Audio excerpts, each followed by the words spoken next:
మాజీ మంత్రి హరీష్ రావును అక్రమంగా సిట్ విచారణకు పిలిచారు అంటూ బీఆర్ఎస్ పార్టీ నేతలు బగ్గుమన్నారు. జూబ్లీహిల్స్ పోలీస్ స్టేషన్ ఎదుట బీఆర్ఎస్ కార్యకర్తలు నిరసన వ్యక్తం చేశారు. ఫోన్ ట్యాపింగ్ వ్యవహారంలో హరీష్ ని విచారించొద్దని సుప్రీంకోర్టు ఆదేశాలిచ్చిందని బీఆర్ఎస్ నేత ఎర్రోళ్ల శ్రీనివాస్ అన్నారు. కోర్టు ఆదేశాలను బేఖతరు చేస్తూ కక్షపూరితంగా నోటీసులు ఇచ్చారని మండిపడ్డారు. కాంగ్రెస్ కు కాలం చెల్లిందని అంటున్న బీఆర్ఎస్ నేత ఎర్రోళ్ల శ్రీనివాస్ తో మా ప్రతినిధి Teja face to face. Congress party కుట్రపూరితంగా వ్యవహరిస్తూ సిట్ పేరుతో బీఆర్ఎస్ పార్టీ నాయకులను వేధిస్తుందంటూ కూడా బీఆర్ఎస్ పార్టీ నాయకులు చెప్తున్నారు. మనతో బీఆర్ఎస్ పార్టీ నాయకులు ఉన్నారు. ఇక్కడ జూబ్లీహిల్స్ పోలీస్ స్టేషన్ ముందు హరీష్ రావు హాజరైన నేపథ్యంలో వారంతా కూడా హరీష్ రావుకు మద్దతుగా వచ్చినటువంటి పరిస్థితి. వారితో మాట్లాడే ప్రయత్నం చేద్దాం. ఏంటి జరుగుతున్నటువంటి పరిణామాలు చూస్తే ఎలా కనిపిస్తుంది? ఈ టోటల్ కాంగ్రెస్ ప్రభుత్వము ఆడుతున్న నాటకము. ప్రత్యేకంగా ఏం చెప్పాల్సింది ఏంటంటే గత 2 సంవత్సరాల సంది కాలయాపన చేసుకుంటా ఆ కేసులు ఈ కేసులు అని కంప్లీట్గా డైవర్ట్ చేస్తూ ప్రజలను అన్నిటినీ నట్టేట ముంచడం జరుగుతుంది. ముఖ్యంగా ఎప్పుడు ఎలక్షన్ వచ్చినా ఈ డైవర్ట్ పాలిటిక్స్ చేస్తున్నది. నాకు నిధులే లేవని ఆయననే స్వయంగా ముఖ్యమంత్రి ప్రకటించడము చాలా విడ్డూరము. అందులో భాగంగా ఏదైతే బొగ్గు గనులది బయట పడతారని వాళ్ళ బొమ్మది మీద అయితే ఆరోపణ వచ్చిందో అది బయట పెడతారని చెప్పి ముఖ్యమంత్రి గారు ఆడుతున్న నాటకం ఇది. మిగతాది ఏం లేదు. దీనికి సంబంధించి ప్రజలు కూడా అన్నీ గమనిస్తుర్రు.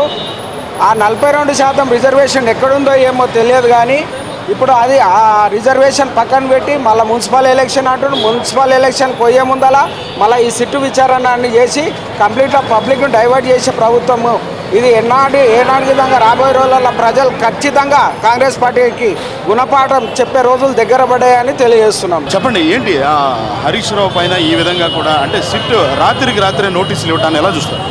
అయితే ఈరోజు బొగ్గు గనుల మీద ఏదైతే ప్రస్తావన చేసిండో నిన్న హరీష్ అన్న గారు దాన్ని దృష్టిలో పెట్టుకొని ఈరోజు ఏదో ఒకటి చేయాలనే ఉద్దేశంతో మాత్రమే సుప్రీంకోర్టు కొట్టేసిన తర్వాత కూడా మళ్ళీ ఇది నోటీస్ ఇచ్చి హరీష్ అన్నని మరియు అదేవిధంగా రాజకీయ పార్టీలకు ఏదైతే మున్సిపాలిటీ ఎలక్షన్స్ ఉన్నాయో తప్పుదారి పట్టించే విధంగా ఇదంతా ప్రణాళిక సిద్ధం చేసినట్టు కాంగ్రెస్ ప్రభుత్వం కనబడుతుంది.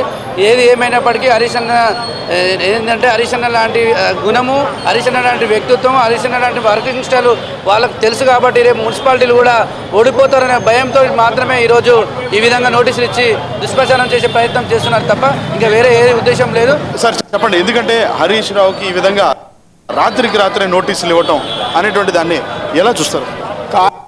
కాంగ్రెస్ పార్టీ ఇచ్చినటువంటి 6 గ్యారంటీలు, 420 హామీలు, 13 డిక్లరేషన్ల గురించి మాట్లాడుతున్నందుకు బీఆర్ఎస్ పార్టీ నాయకుల పైన కేసులు పెట్టి అక్రమంగా కేసులు పెట్టి నిర్బంధించాలి, కట్టడి చేయాలని చూస్తూ ఉన్నారు.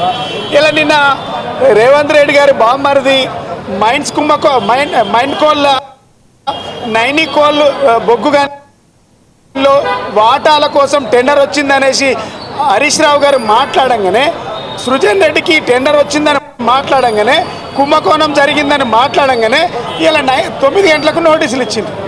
ఆనాడు కాళేశ్వరం పేరు మీద కమిషన్లు ఇచ్చి విచారణ కోసం పిలిచింది. తర్వాత ఫోన్ ట్యాపింగ్ పేరిట విచారణ కోసం పిలిచిండ్రు.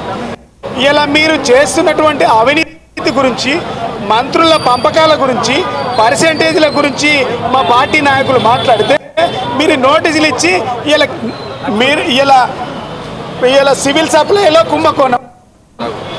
సప్లైలో కుంభకోణం, బంకర్ బెడ్స్లలో కూడా కుంభకోణం, విద్యుత్ శాఖలో కుంభకోణం, ఇలా హిల్ టాప్లో 5 లక్షల కుంభకోణం, ల్యాండ్ 50,000 ల్యాండ్ మాఫియాలో కుంభకోణం.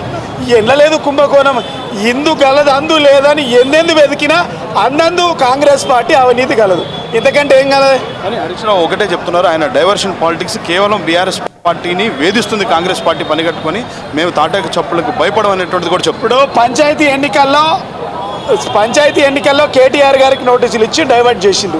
మున్సిపల్ ఎన్నికల్లో హరీష్ రావు గారికి నోటీసులు ఇచ్చి మా పార్టీ నాయకత్వాన్ని పని చేసుకోకుండా ఉద్దేశపూర్వకంగా డ్రామా ఇది.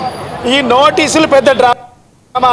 నోటీసులలో ఏం లేదు, కాళేశ్వరంలో ఏం లేదు, ఫోన్ ట్యాపింగ్లలో ఏం లేదు, ఈ కార్ రేసులో ఏం లేదు, ఇవన్నీ తెలుసు. ఈ నోటీసుల పేరు మీద 2 సంవత్సరాలు కాంగ్రెస్ పార్టీ బతికింది. ఎన్ని రోజులు బతుకుతారు ఈ డ్రామా మీద? డ్రామా మీద ఎక్కువ రోజులు నడపలేరు ప్రభుత్వాన్ని. సో ఏదైనా కానీ ఏ విషయంలో అంటే ఏ అంశం చూసినా కానీ బీఆర్ఎస్ పార్టీ నేతలను వేధించేటువంటి ఏ అంశంలో కూడా వాస్తవాలు లేవు. కేవలం ఒక అభూతమైనటువంటి కల్పనతోటే ఈ విధంగా కూడా బీఆర్ఎస్ పార్టీ నాయకులను వేధించేటువంటి ప్రయత్నం కాంగ్రెస్ పార్టీ చేస్తుందని చెప్పి బీఆర్ఎస్ పార్టీ నేతలు ముక్తకంఠంతో చెప్తున్నటువంటి పరిస్థితి. మొత్తంగా జూబ్లీహిల్స్ పోలీస్ స్టేషన్ దగ్గర అయితే కొంత ఉద్రిక్తమైనటువంటి వాతావరణమే ఉంది. హరీష్ రావు అయితే మాత్రం సిట్టు ముందు విచారణకు హాజరయ్యారు. సిట్టు ప్రశ్నల వర్షం అయితే హరీష్ రావు ముందు కురిపిస్తుంది. కానీ హరీష్ రావుకు సంబంధించి ఇటు బీఆర్ఎస్ పార్టీకి సంబంధించినటువంటి మద్దతుదారులంతా కూడా జూబ్లీహిల్స్ పోలీస్ స్టేషన్ దగ్గర కొంత నినాదాలు చేస్తూ నిరసన వ్యక్తం చేస్తున్నటువంటి పరిస్థితిగానే మనం చెప్పాలి. ఇది ఇక్కడ ఉన్న జూబ్లీహిల్స్ పోలీస్ స్టేషన్ దగ్గర ఉన్నటువంటి తాజా అప్డేట్.